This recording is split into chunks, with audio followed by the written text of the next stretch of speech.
친절한 대기자 권영철 대기자 만나봅니다. 어서 오십시오. 안녕하십니까. 예, 오늘 들여다볼 뉴스는 어떤 건가요?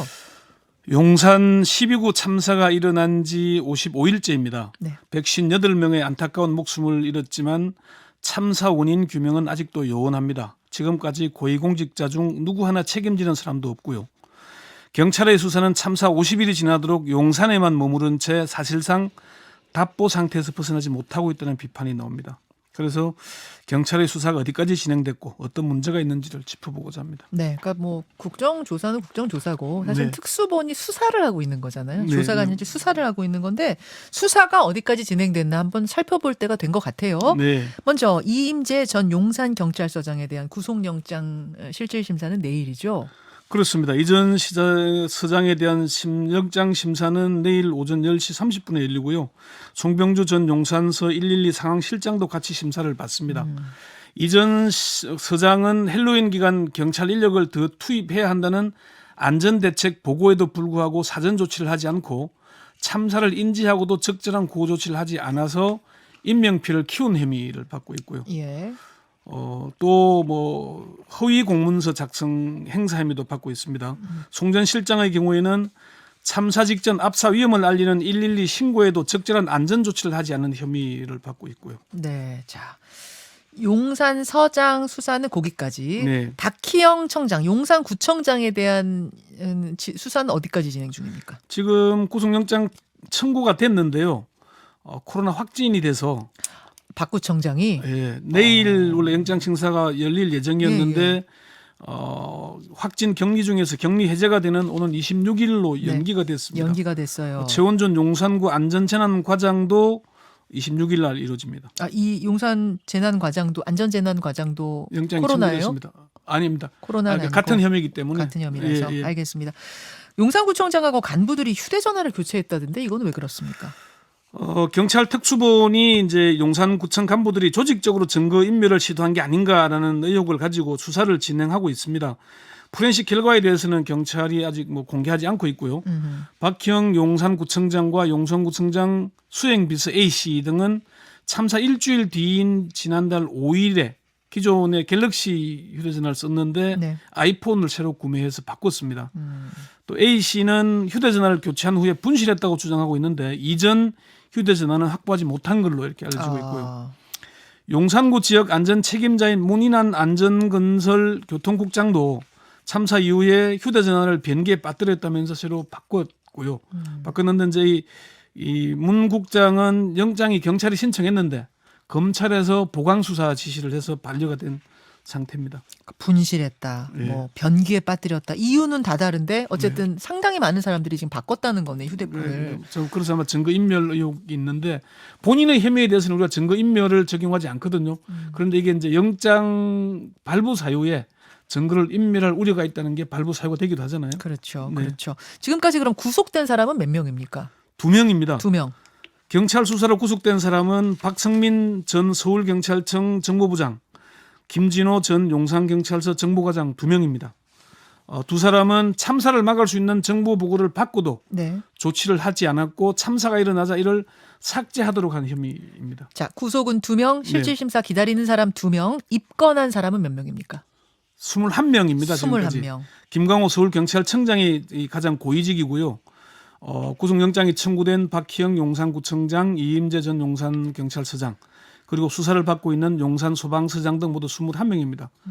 그러니까 2명 구속됐고 4명은 영장이 청구돼서 영장 심사를 기다리고 있는 중이고요. 4명이요. 또 경찰은 또 이태원역 무정차 사안과 관련해서 네. 이태원 역장 등에 대한 수사를 벌이고 있고 용산서방서장에 대해서도 수사를 벌이고 있는데 조만간 구속영장을 신청할 걸로 알려지고 있습니다. 용산 소방서장도 네. 지금 특수본 수사가 어디까지 진행되고 있나 하나하나 짚어보고 있는데 근데 이제 참사 일어난 지 2달 다 된 거 생각하면 수사가 좀 더딘 건 아닌가 이런 느낌이 드는데 어떻습니까? 네, 좀 답답하다, 뭐 좀 더디다 이런 얘기들이 나옵니다. 상부의 눈치를 보느라 수사가 더딘 것인지 아니면 국정조사 기간이 끝날 때까지 수사를 미루려는 것인지 그것도 아니라면 수사 능력이 떨어지는 것인지 납득하기 어렵다는 의견들이 많이 나옵니다. 경찰은 참사 발생 사흘 만에 11월 1일 501명 규모로 대규모 수사단을 출범시켰잖아요. 예. 처음에 이제 그 이튿날에 서울경찰청, 용산경찰서, 용산구청 등에 대해 압수수색에 나서면서 시작은 나름 창대했습니다. 그런데 그 이후에 경찰 수사는 예상보다 상당히 더디게 진행되고 있습니다. 왜 더딘 거라고 보세요? 이번 참사는 사전에 대비하지 못한 부분이 가장 핵심입니다. 그렇죠. 그리고 참사 당일 계속된 112 신고에도 경찰의 대응이 적절했느냐 하는 부분이고요. 네. 이태원역에서는 왜 무정차 통과를 하지 않았느냐 이런 게 요 세 가지가 가장 핵심일 거거든요. 네. 사전 대비는 용산경찰서 정보에서 이미 코로나 해제 후에 첫 헬로윈 축제잖아요. 그래서 많은 인파가 운집할 걸로 예상을 하고 있음에도 아무런 조치를 안 했거든요. 그렇죠. 그런데 경찰의 수사를 보면 사전 대비 부분은 아직 제대로 진척이 안 되고 있습니다. 아, 그래요. 예, 이미 구속된 정보 라인에서 삭제하도록 지시한 정보 내용이 뭔지 어느 정도 심각한 내용을 담고 있는지 그런 보고를 받고도 왜 적절한 사전 대비책을 세우지 않았는지 그 부분에 대한 수사가 사실 이루어져야 됩니다. 그게 아직 제대로 안 되고 있는 것 같고요. 사전 대비 부분 수사 굉장히 미진하다. 그러면 예. 그 참사 당일 상황에 대한 수사는요? 지금 경찰 수사가 참사 당일 현장 수사에 집중돼 있죠. 아, 김광호 서울경찰청장을 입건한 것 이외에는 용산경찰서, 용산구청, 용산소방서 등 경찰 수사가 용산에만 머무르고 있습니다. 용산을 벗어나지 못하고 있다. 네, 그렇습니다. 지금 그런 비판이 나오는데요. 참여연대 정책자문위원장인 김남근 변호사는 참사 당일날 현장에 가까이 있던 사람들의 책임만 조사하고 있지 왜 5년 동안 대비해 왔던 것을 2022년에는 안 했느냐, 사전 대비를 왜 안 했느냐, 그리고 참사 사흘 전에 경찰청이 보고를 받았고 서울시는 이틀 전에 보고를 받았는데 보고를 받았다는 것까지만 인정이 되고 받고서 왜 대책을 안 세웠냐에 대해서는 지금 수사를 제대로 안 하고 있다. 이렇게 질타를 했습니다. 김 변호사는 용산까지만 구속하면 큰 성과를 얻었고 이제 거기서 수사를 마무리해서 끝내야 되는 것처럼 분위기를 잡으려 하는 것 아니냐 그런 의문을 제기하기도 했고요. 그래요. 네. 자, 경찰 수사가 이제 지금 말씀하신 그 집중된 그날의 상황을 벗어나지 못하는 이유 몇 가지로 좀 분석해 보셨다면서요. 첫 번째는 인사권자를 조사하기가 쉽지 않기 때문일 겁니다. 경찰 특별수사본부를 윤희건 경찰청장이 임명했죠. 네. 특별감찰도 경찰청장이 임명을 했습니다.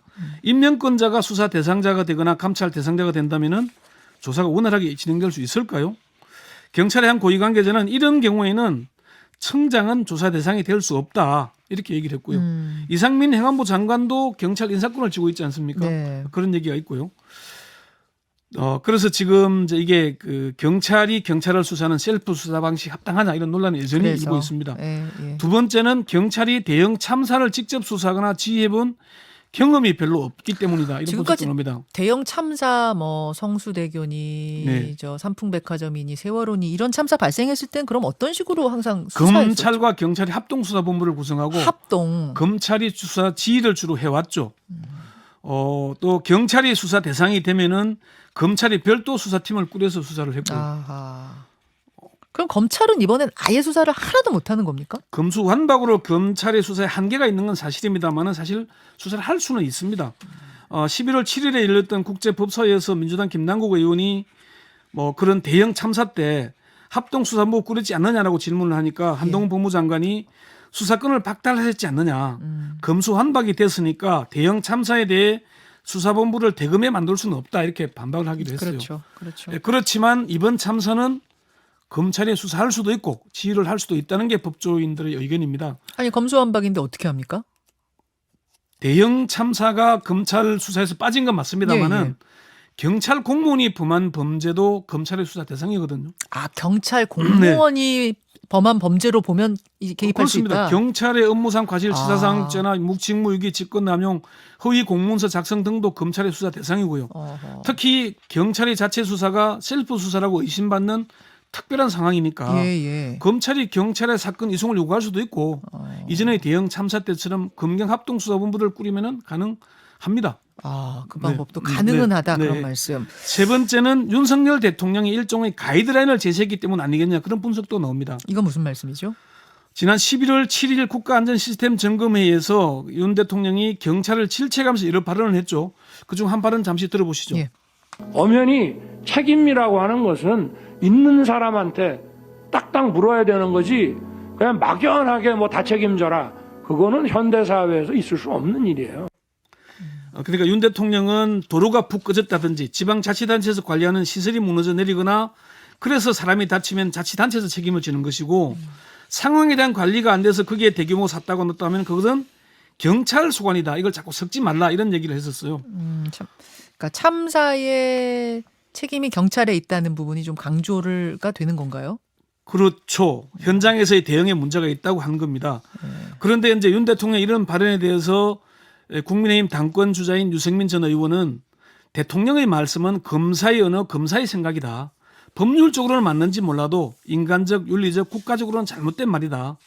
용산경찰서, 용산소방서, 용산구청장 등 용산 공직자들의 출전이 입건되었는데 용산에만 책임을 묻는다면 대한민국은 왜 존재하냐 이런 얘기까지 했었어요. 자, 특수본의 수사 진행 상황을 오늘 싹 살펴봤는데요. 네. 마지막으로 정리해 주시죠. 사실 이게 경찰 수사에만 진상조사가 중요한데 감사원이 감사를 나서야 된다. 경찰 수사는 형사처벌을 목적으로 하는 거잖아요. 이번 사안이 왜 일어났는지를 밝히려면은 감사원이 나서야 되고 국회 진상 지금 국정조사가 정쟁으로 좀 가지 말고 제대로 좀 밝혀내기를 국민들이 바라고 있습니다. 여기까지 권현철 대기자 수고하셨습니다. 네. 김현정의 뉴스쇼는 시청자 여러분의 참여를 기다립니다. 구독과 좋아요, 댓글 잊지 않으셨죠? 알림 설정을 해두시면 평일 아침 7시 20분 실시간 라이브도 참여하실 수 있습니다.